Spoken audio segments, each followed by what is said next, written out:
এই শোনো, টনি মিতুর বাবার সাথে একবার যোগাযোগ করার বুদ্ধি বের করো না। আমরা গিয়ে তাকে একটা প্রস্তাব দিই যে আমরা ওদেরকে নিজেদের কাছে রাখতে চাই। আমি একদিন গিয়ে হাজির হই। তুমি যাবে? যদি ওরা তোমাকে অপমান করে? না, প্রফেসর সাহেবকে আমার সেরকম মানুষ মনে হয়নি। অবশ্য এত কিছুর পরে উনি সেন্টিমেন্টাল হতেও পারেন।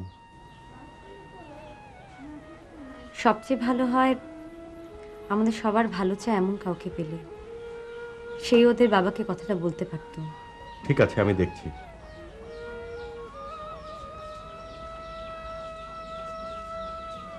তুমি কিছু মনে করছো না তো? কি ব্যাপারে? এই যে আমাদের এমন আনন্দের মুহূর্তে আমি টনি মিতুর কথা বলছি। আরে না, এটা কোনো বাসা হলো? গ্রাম, পুকুর নেই, বাগান নেই, বন্ধুও নেই, ভাষাটা অন্যরকম।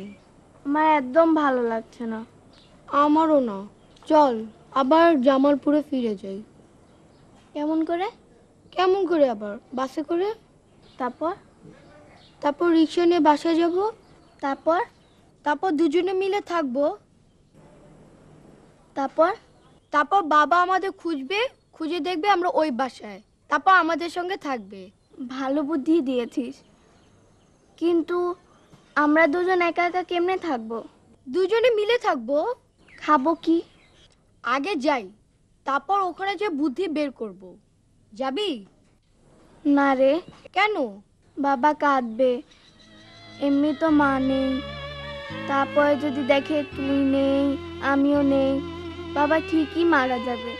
আমাদের আর এখান থেকে যাওয়া হবে না, আমাদের আর জামালপুর যাওয়া হবে না। বাবাকে যে বলি আবার সবাই মিলে আগের বাসায় ফিরে যেতে।